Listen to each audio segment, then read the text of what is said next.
Pam, how would you describe a SOC?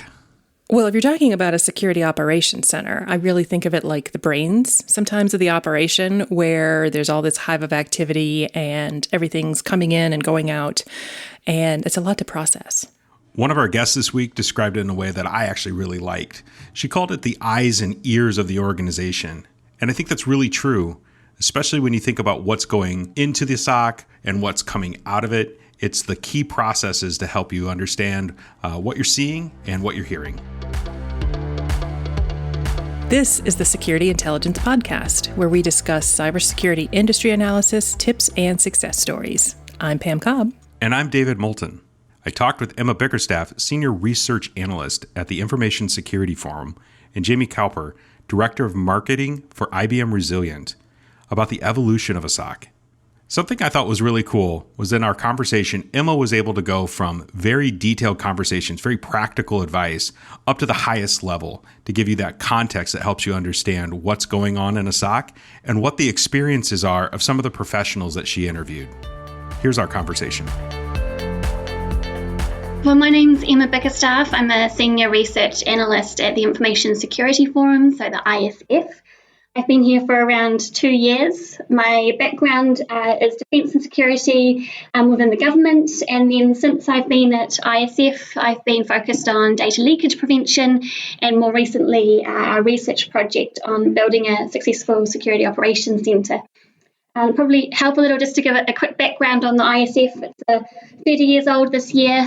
We are a not-for-profit organisation, and we work with some of the world's largest organisations on a whole raft of information security topics. And Jamie, can you go ahead and tell our listeners a little bit about yourself, your role, your background? Sure. Hi, Jamie Cowper. I am the Product Marketing Manager for the Resilient Security Orchestration Automation platform inside IBM Security. I've been working for IBM since the acquisition of Resilient in 2016, and I have previously been working in the security space for just under 20 years in large and small vendors working on encryption, on authentication, and messaging security issues. So for those of us who are inside security and understand the jargon a bit, that's going to seem really familiar. But why don't we start by briefly describing what a SOC is, maybe what it isn't, and just level setting there. Sure. So a SOC, so Security Operations Centre, the intriguing thing about that is it means many different things to many different people, and I think we've really seen the concept of a SOC grow and evolve over the past 10 years or so. So we looked to define it. Actually, it was a bit more tricky than we thought with so many different perceptions of it, but I quite like the analogy of the SOC serving as the eyes and ears of an organisation, so sounding the alarm when it detects anomalous or malicious, suspicious activity, and importantly, enabling a crucial response. And I think really we've seen some organisations keep the term SOC. Others feel that it's a bit antiquated, out of date, perhaps doesn't really describe what their SOC does, and turning to different acronyms. So we've seen like a CSOC, a Cybersecurity Operations Centre, a CDC, Cyber Defence Centre, and even a JOCS or Joint Operations Centre, where we're looking more towards that fusion centre concept. And Jamie, do you have anything that you would add to kind of round out what Emma's talking about with these variety of things that all seem like they're on the same core idea, but maybe have different or slightly different missions? Sure, yeah, no doubt. Beyond noticing that we do love an acronym in security, right, don't we? But there's, I think, yeah, it's right. It's this idea of a SOC has become something of a catch-all for the operational capacity, and how do you doing those day-to-day managing of threats, and people do think differently about it. And definitely, if we look at maturity is always a tricky word, but organizations who've perhaps been doing this kind of processes a bit longer, and then they're moving towards more the fusion concept where they're looking at different domains. People separate things like incident response out into the cybersecurity incident response team, the CSIRT, as opposed to a SOC. So it can get really complicated, but it's thinking about that operational capacity to detect and respond to threats is tend to be how I think of it. Okay. And Emma, coming back to you, I know that there's an ISF framework for building a SOC. Could you talk about that and help me understand a little bit of what that's based on? Absolutely. So with all our ISF reports, we put a huge emphasis on engagement with our members who come from a large range of sectors and industries, with many of them from Forbes 2000. So we ran about 9-10 workshops around the world, including at our annual World Congress, where we sought to really ascertain from our members their experiences with running a SOC. And we took from that their successes, their pain points, so where they've done really well, how they've overcome some challenges, and we've put together a 5-phase framework with practical guidance on how to build a successful SOC. So that's divided into 5 phases. So some of those are more your normal program management type things that you would really apply for any security initiative. So, how do you initiate a SOC program and focusing on the fact it's a program, not a project, very long running. And then defining those key requirements, making sure they align with your business needs, and then going through that whole phase of designing a SOC, setting it up, running it, and then importantly, how do you enhance it over time? I think if we look back 5-10 years ago even, when we really thought of that, the SOC as a monitoring and alerting capability. So it really just sought to detect security events. If there was something of interest, it would kick it over the fence to another team. It's really evolved now to that more holistic approach where it is that not just the detection element, but importantly the response, and moving also into preventing security incidents and also anticipating particular threats is more of a focus. And with that, we've seen members adopt new tools, new approaches, and so focusing also on how they can be more efficient. And Jamie, I'm sure you're talking to customers about this quite a bit here at IBM. I'm wondering, as you've seen the evolution of the SOC, anything that really sticks out or is exciting to you in the nearer term of how things have changed and where things are going? Yeah, and I think Emma touched on it, David. But it's trying to move away from just being this organization that's dealing with the flood of inbound alerts, threats, offenses, and move to being able to be a more proactive, actually hunting out the threats, looking for ways to identify upcoming potential risks to the business and reacting before being under attack. It's always, and that's always comes to the challenge is how do these teams get that capacity to move away from just responding and to be threat hunting, to drive those initiatives. But we're definitely seeing more and more organizations are making time, freeing up people's time in part of their schedules to actually really look at initiatives like that. So across the board, are there some common pain points that customers talk about? Absolutely. I think some of the real pain points is trying to do everything at once. So our recommendation really is that you need to start small. Like think, of course, of the future and what you want to achieve, but actually starting small and then growing iteratively, taking very much a phased approach to deployment. I think some of the other pain points is the data. So if you can't just ingest any data into your SOC, you really need to clearly define what are the threat scenarios that are important to your business and start there and think specifically around what your log sources are that you need and then exactly what data you need from those log sources. Otherwise, you're just going to be completely overwhelmed with a flood of alerts, and then we get into that alert fatigue, which is very problematic across many different organizations and their SOCs. And that would be something, David, that certainly we hear all the time, that kind of signal to noise ratio. How do you, if anything, people have too many tools, and how do they know which one to listen to or how to tune and tweak them so that you reduce the false positives and really prioritize overburden people onto the real stuff? Right. So it sounds like it's that 80-20 rule, the Pareto principle, right? You got to find most of your value from 20% of that data. Well, that's really interesting that, maybe there's some excitement and companies or businesses are jumping in and then finding that they've got to really tune how they look at things and evolve to who they're going to involve in their SOC or their evolution of the SOC over the years.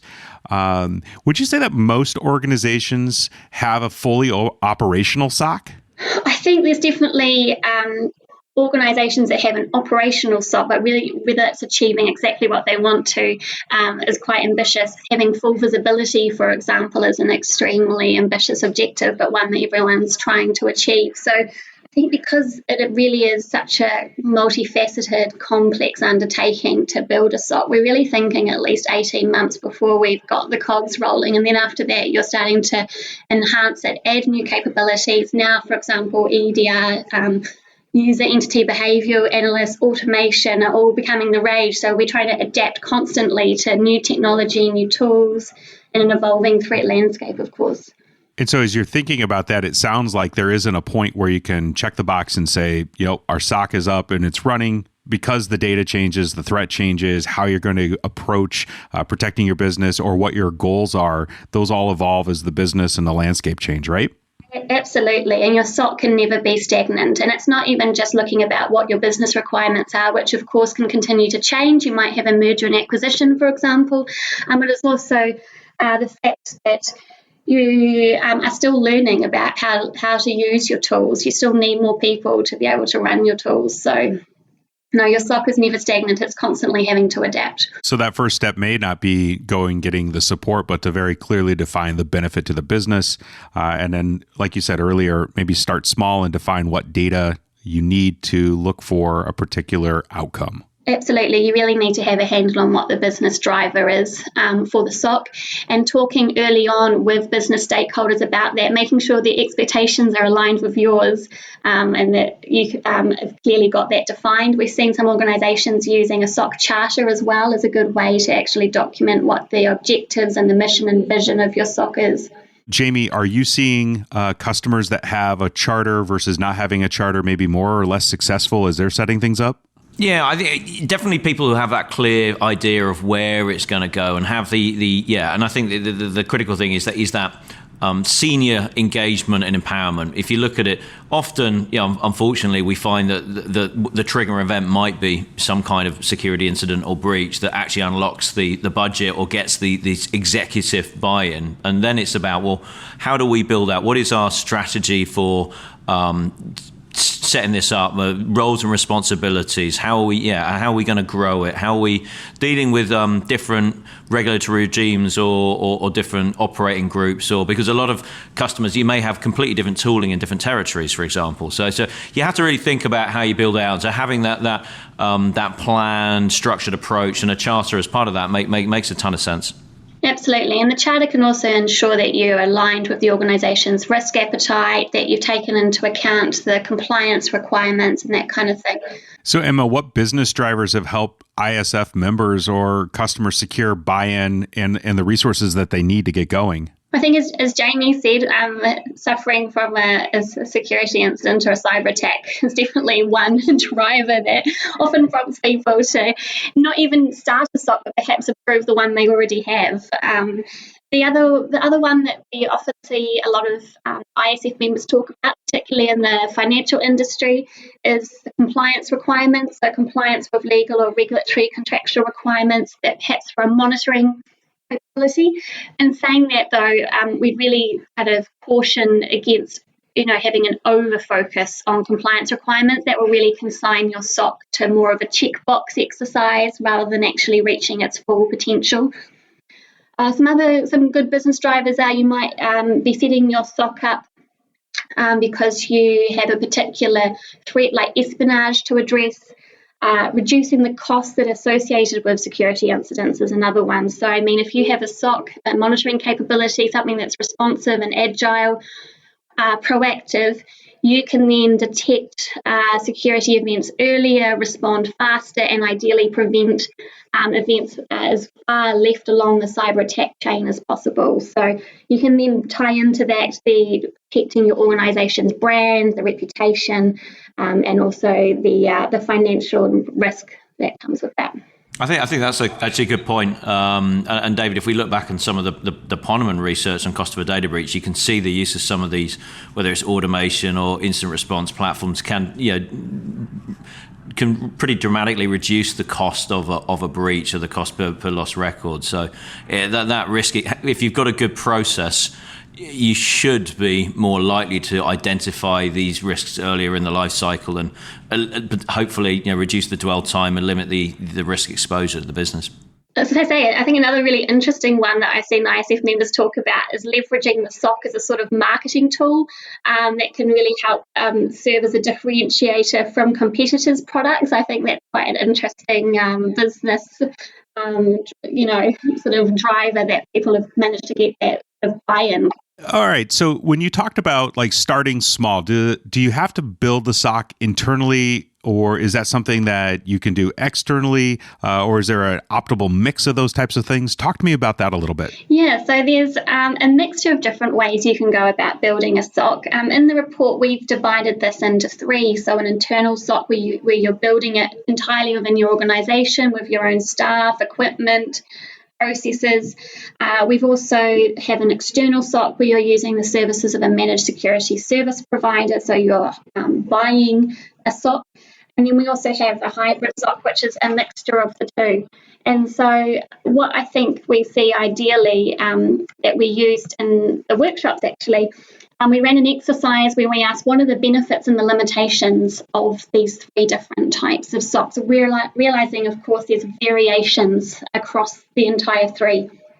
So we ran this exercise and everyone actually came up with some similar perspectives on the three. So I think we see, particularly for internal SOC, so within our ISF membership, about 45% of ISF members have gone down the route of building an internal SOC. They really see the advantage of having greater control and ownership over the SOC and its future trajectory, but most importantly that it has the familiarity with the business and the organisational environment, so that business knowledge is really important. It improves their ability to respond to potential security incidents. It means they have visibility of the IT environments. They really understand what's going on, and they can, importantly, step outside of the SOC and tap someone's shoulder and engage with them and have those important conversations and resolve issues quickly. So the limitation straight away there is, of course, the money and the high capex costs involved with the SOC. So. And the other thing I think I mentioned with the internal SOC is staff retention. So recruitment and retention of SOC analysts is an ongoing issue with SOCs. I think ISF members said if they could, there's one thing they could do if money was no object, it would be to recruit more staff, more skilled staff, and really focus on how to keep them motivated. All right. So it's not a technology issue. That's the number one thing for those that have that internal team. It's keeping those great people inside of their business. And it is a really competitive market out there right now. And we know there's a huge skills shortage. So that external and hybrid model, are those the ways that some of the other companies are addressing that? Or is that just a complete preference on how they've set it up? I think there's a preference for organisations that are particularly protective of their data, because it's quite sensitive to have an internal SOC, but lots of them are looking to a hybrid model. It's definitely becoming more and more popular. And then looking to a hybrid model is a good way to actually augment their internal SOC, and they can use that, the services of the MSSP, for example, to provide after hours is one way. Or they might have that tier one, level one SOC analyst, those responsibilities and role performed by tier one being provided by the MSSP, and they take on the tier 2, 3. So there's lots of ways that the hybrid model is being used by organisations to really supplement the expertise that they have within their own SOC. So I definitely see it as being used a lot more. And people could certainly point to the benefit of you can actually have that cross-training, cross-learning angle where you take on from the MSSP their experience and knowledge. And the other thing is I think some people really do see it as kind of being the best of both worlds. But you still have to be very clear around who has what responsibility between the MSSP and your internal SOC. What are some of the core capabilities that you want to see in a SOC? From the core capabilities of the SOC, we ran this as an exercise. We asked our ISF members what capabilities do they see as most important for a successful SOC. And we sort of landed on the top 10 really of what people see as important and also to what extent they perform those activities.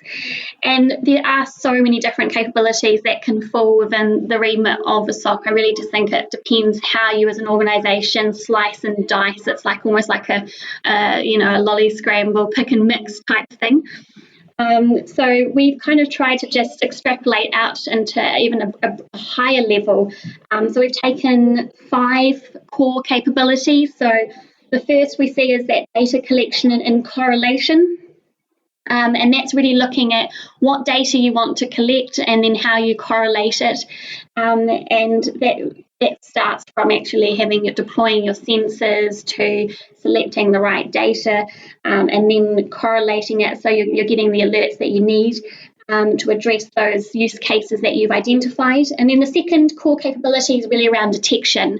So we're thinking here around real-time monitoring, anomaly detection, threat hunting for those who are more advanced, and also you will be seeing a lot more behavioural analysis. And intriguingly, ISF members rated behavioural analysis is quite an important capability, but very small amount of them are actually successfully doing it. So I think we had about 9% who said that they are actually doing it well, but about 48% of them really want to see it within their SOC.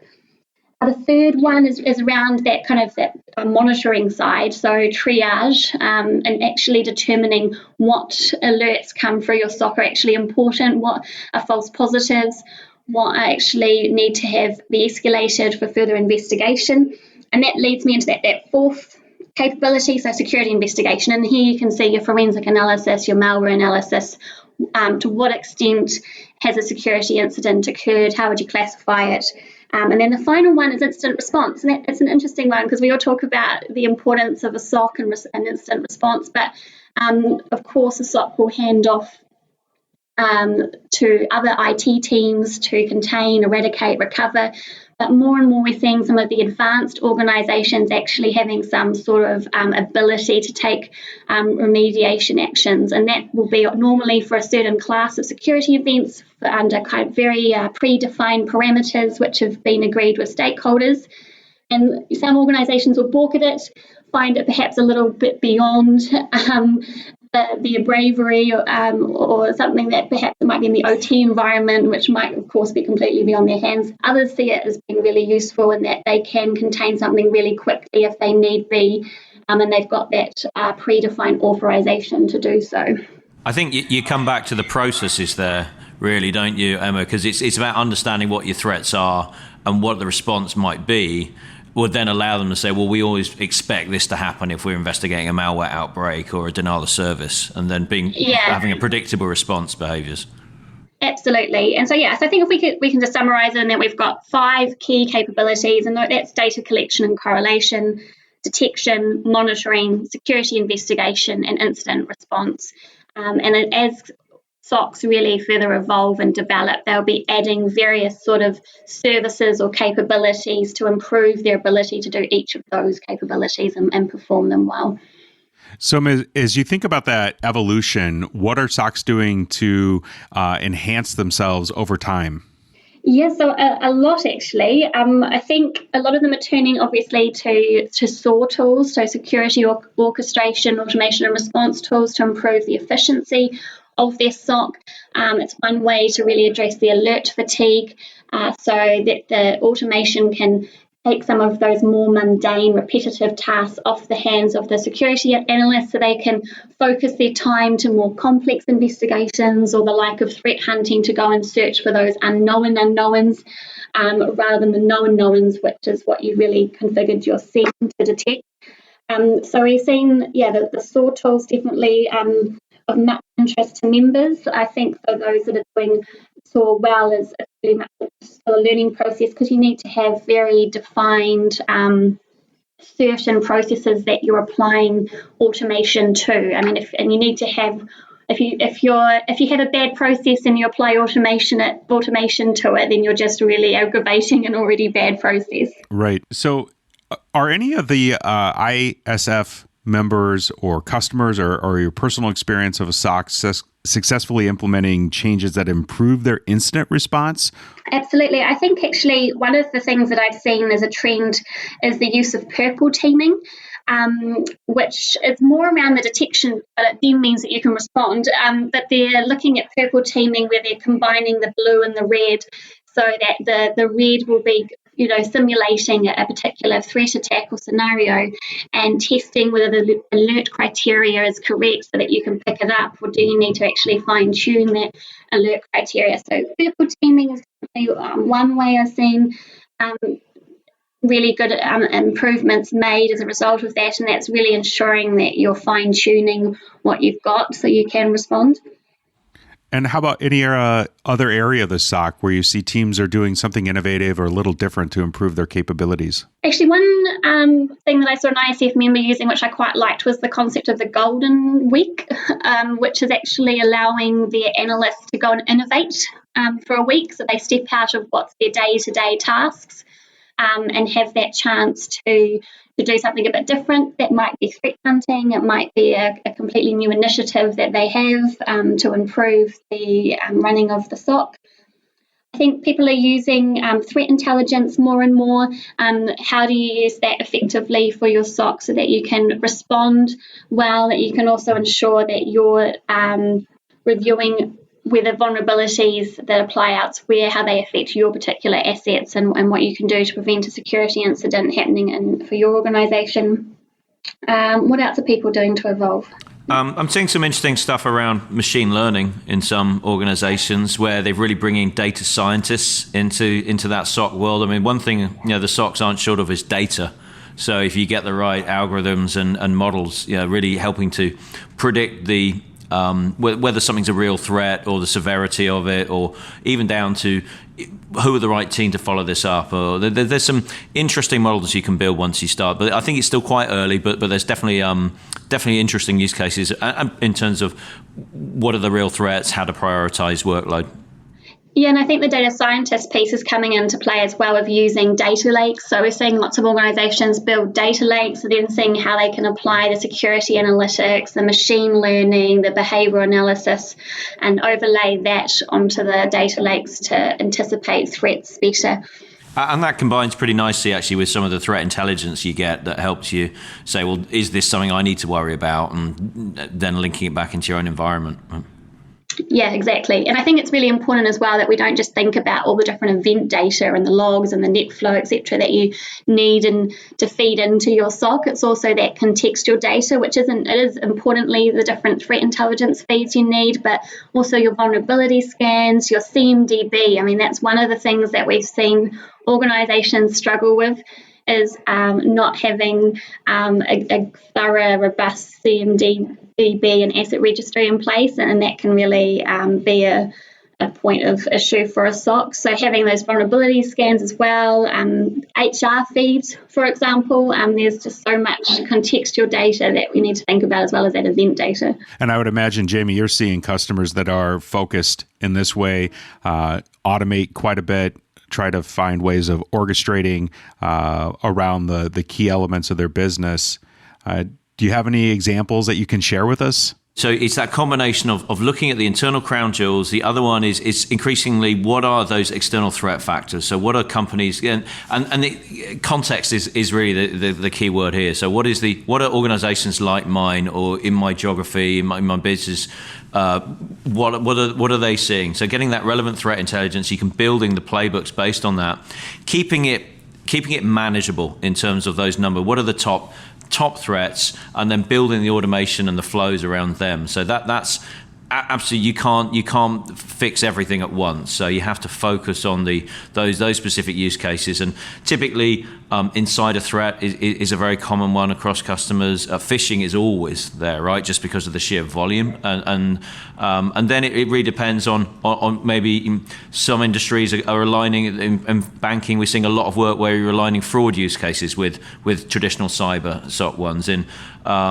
pharmaceutical, it tends to be more kind of espionage and IP theft driven. So there's definitely depending on your business unit, depending on where you are, it's really but aligning those processes to those threats.